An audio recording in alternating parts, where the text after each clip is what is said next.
On les appelle les clubs de campagne ou countries. Ces quartiers fermés de la banlieue de Buenos Aires sont des lieux privilégiés qui offrent une qualité de vie hors norme.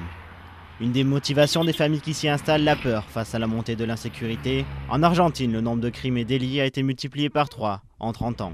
Murs d'enceinte, caméras de surveillance, contrôle à l'entrée.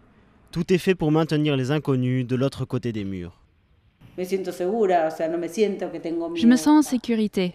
Enfin, je n'ai pas peur ici. Peut-être que j'ai plus peur quand je sors, que je fais plus attention à mes filles pour qu'il ne leur arrive rien, ou qu'il n'y ait aucune situation dangereuse. C'est à cause de ce qu'on est en train de vivre dans tout le pays.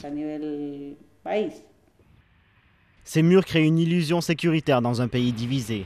En Argentine, les inégalités ne cessent d'augmenter depuis la crise économique de 2001. Pour la sociologue Maristela Svampa, l'urbanisation à 2 vitesses de la banlieue de Buenos Aires est emblématique du fossé qui se creuse. C'est là où se sont développées les urbanisations fermées. C'est là où se sont développées les classes dangereuses. Et c'est là où on a beaucoup plus de délits. C'est le symbole de tout ce qui ne va pas en Argentine. Ces clubs de campagne sont souvent des oasis, en plein milieu des quartiers modestes, les deux extrémités de la société argentine qui se touchent, mais qui n'ont jamais semblé aussi loin.